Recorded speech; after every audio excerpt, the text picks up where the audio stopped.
I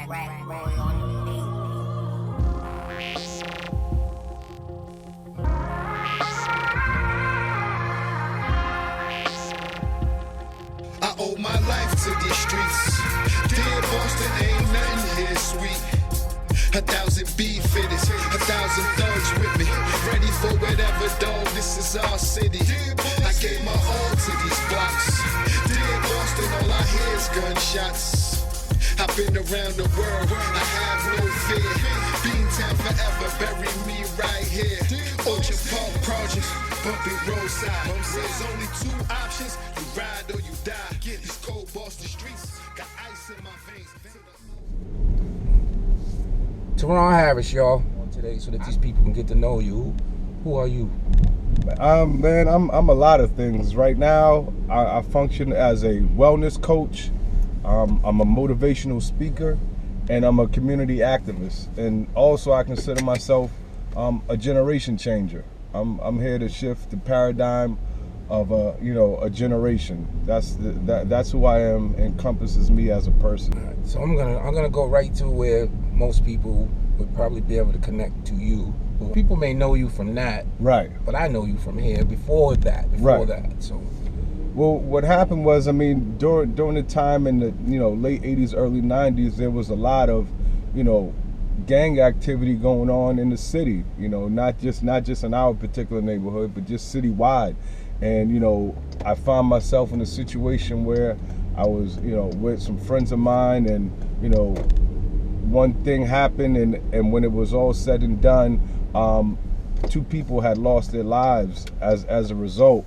And and subsequently after that, I was basically forced to go through the juvenile justice system to prove my innocence and a bunch of different things that occurred over that time. So there was a 3.5 year time span that I was going to court to see whether or not I would be tried as a juvenile or an adult. So I was basically facing life in prison during the time that I was going to court. I had the fortunate opportunity to connect with this brother by the name of Chris Wilson, who invited me to take a certification course with him in the social business enterprise model. So he tells a story of how he spent the last 15, 17 years in prison, and how he was able to provide the judge with a master plan that allowed him to be released. And it just provided me with some inspiration to be able to tell my story about what I went through as a juvenile, and even as I was transitioning as an adult, trying to re-enter back into the system with the. Let me ask you this, in your opinion, right? Because there are people who are going to see this, and they are absolutely confused as to why anyone would join a gang.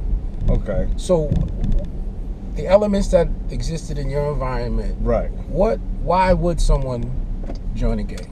Well, it's really it's the camaraderie, it's the family, it's having that protection.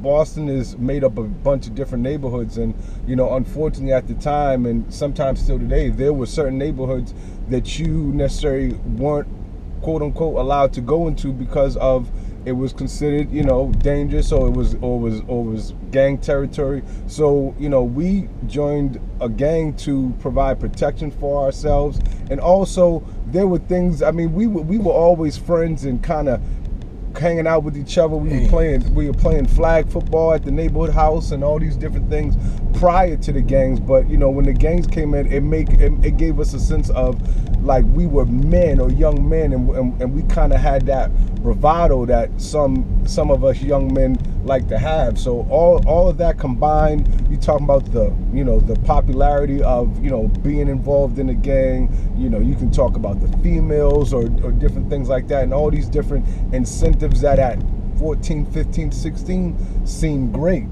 So without that proper guidance, I didn't necessarily grow up with my dad, so I didn't know that kind of destroying and kind of destructing my own neighborhood was something that was kind of counterproductive to what the bigger picture was, which was to change that, you know. So for me in particular, I can't necessarily speak for anybody else, but I joined the gang because I didn't have any older or younger, I didn't have any older siblings. I mostly had older cousins that were already involved in the gang. So it's just like, well, this is what they're doing and this is what everybody else is doing. So I can admit and say that I was a follower, but I didn't have a problem with being a follower because at the time I thought that this was just, you know, standard in the status quo, you know. So it was just like, if you don't get on board, then when you find yourself in one of those situations where you're in another neighborhood for any particular reason, it could be, it didn't necessarily even have to be on some confrontational stuff that you were in another neighborhood, but as you get older and as things happen, you get to work, you might get a girlfriend, you might end up going to a different school that forces you to travel outside your neighborhood, and folks know that if you're from Roxbury, Orchard Park, a certain area, you may not even necessarily be involved with the gang, but they're still going to associate you with that particular neighborhood. So you have to put yourself in a position to protect yourself. And sometimes the gang, you know, was able to provide that, you know. So that was my particular, you know, reason for embracing it. I just wanted to drop that in there because I know that would run through somebody's head, right? And then they would lose total connection. But okay, so now back to, so you're in a space to where they're deciding on whether or not they should charge you for as an adult, and you are currently in the system. You are locked up, going to trial. Correct. You are free. Once I turned 18, they did decide to try me as an adult. So from the age of 15 until I was 18, I was going to trial as a juvenile, or going to court as a juvenile, I should say. And once I turned 18, it was time for me to go to trial. One of my co-defendants actually had went to trial before me, and he went to court, and he ended up getting found not guilty on some of the charges, or a majority of the charges. So that kind of opened the door for me to be able to have some faith and some hope that, hey, something might work out for me. And, you know, before I knew it, I was talking to my lawyer, and he basically informed me that there was a possibility that the district attorney's office and that the state was going to drop the charges against me, because apparently it was turned out that the district attorney lied to the grand jury to get me indicted initially from the beginning. So technically I wasn't even supposed to be locked up during that whole time.